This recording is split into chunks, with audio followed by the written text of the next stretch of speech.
Jeffrey Gremlins. Welcome back from your week of spring break. First of all, I'm going to point out that I posted a couple of pieces of artwork because my daughter Camille and I are enjoying Mrs. Brown's art lessons, and my family has tried out some of Mr. Clement's fun gym activities, and of course we love to listen to Mrs. Schaefer do her singing. So please make sure you are checking out all the videos that your teachers in your specialist classes are posting each week. We do take time to try to make sure there are things that you're really going to enjoy at home.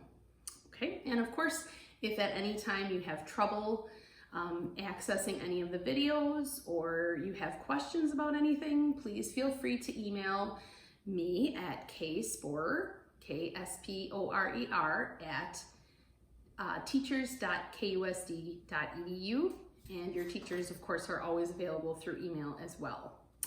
This week, I decided to read the story, The Paper Kingdom, for you. I just received it in the mail. I like to pre-order books when they're coming out so that as soon as they come out, I get a shipment of them here at home. This book, though, when I ordered it, I wasn't thinking that it was as important to read now as I think I've realized it is.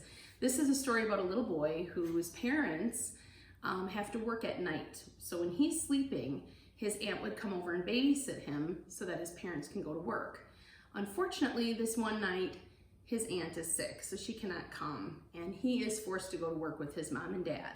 And he just can't figure out why his parents have to work so hard to clean up after other people.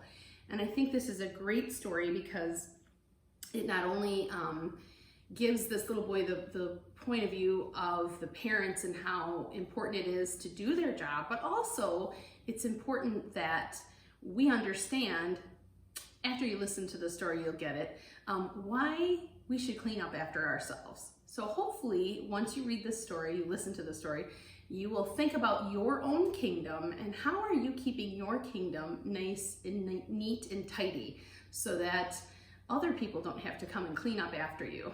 And I think we're all kind of facing that right now. We're all at home, we're all doing our thing, and maybe you're even getting a little bit bored with some of the things you've been doing, and it's always good to make sure you're keeping your area clean. So here is The Paper Kingdom. The Paper Kingdom by Helena Khoury, illustrated by Pascal Campion.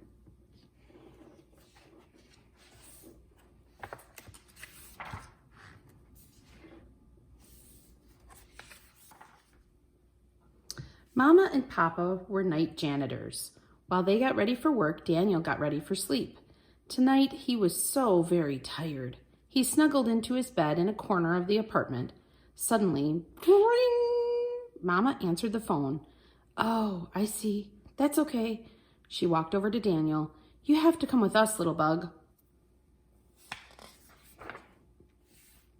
Too sleepy, Mama. I'll wait for Auntie Clara. That was Clara. She can't come tonight. Can I stay upstairs with Dwayne's family? No, we asked them for too many favors, Papa said. Then I'll just stay here by myself. I'll be good. Papa shook his head and helped Daniel change out of his pajamas.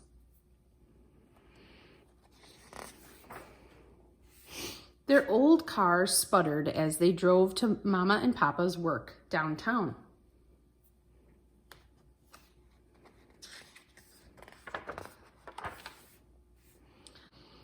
The big glass building always looked angry. It seemed to say, "Stay out."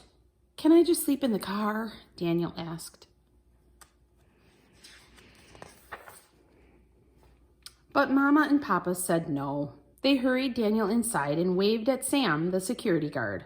Hello, Daniel, said Sam. Wow, you've grown. Soon you'll be as tall as me. Daniel doubted he'd grow to be a giant like Sam.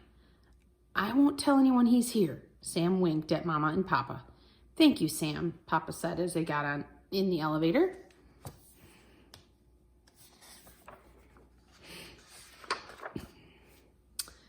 Daniel was so tired he felt like crying. When can we leave? Mama and Papa didn't answer. From a big closet, they got brooms, mops, sprays, vacuums, and buckets. So many tools. Daniel sneezed. Why is that stuff so dirty? Because they keep the kingdom clean, said Mama. Daniel was confused. What kingdom? The Paper Kingdom, Papa said.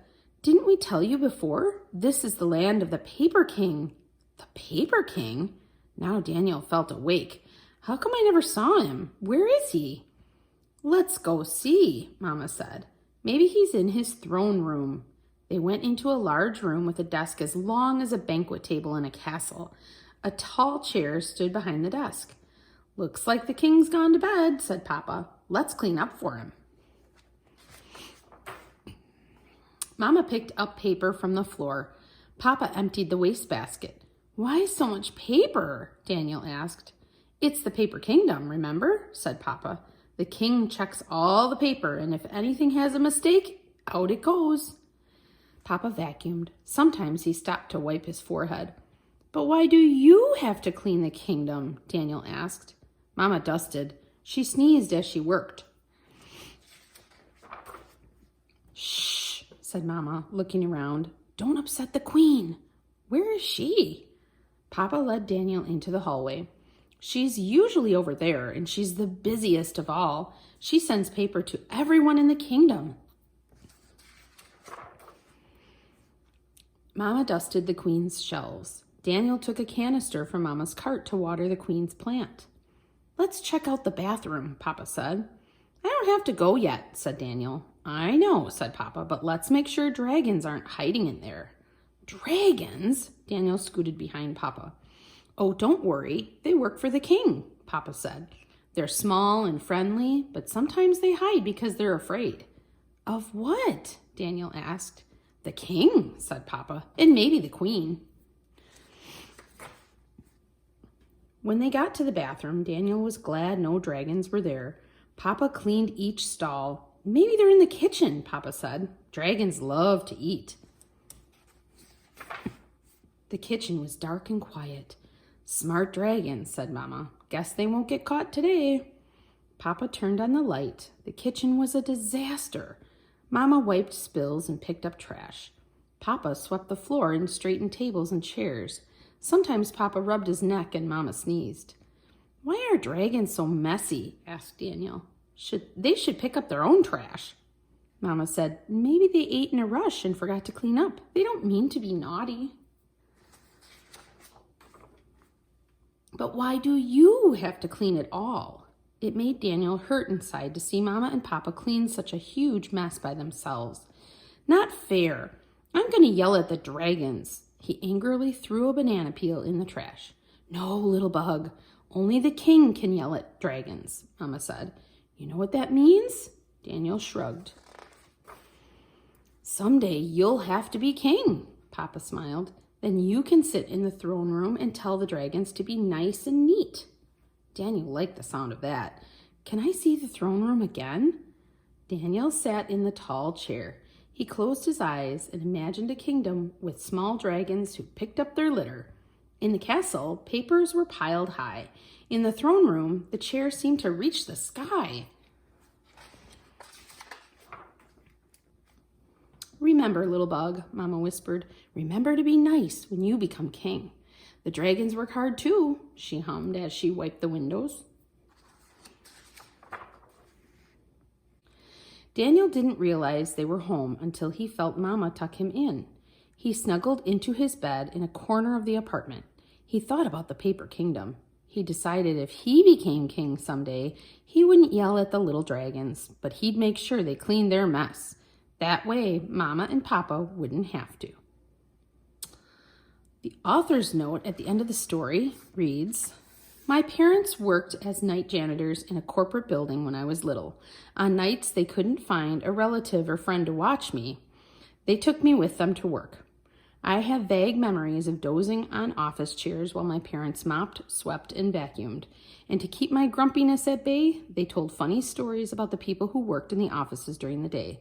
My parents used their humor and imagination to make an unpleasant situation seem full of possibility and magic. I wrote The Paper Kingdom for them and for all hardworking families. And that is the story of the Paper Kingdom. So thanks for listening this week to The Paper Kingdom. I think the thing I love the most about this book is the fact that Daniel and his parents took a job that sometimes isn't so fun, like cleaning, and made it into a new adventure. Hopefully you can find some fun in your week, and we'll see you next time.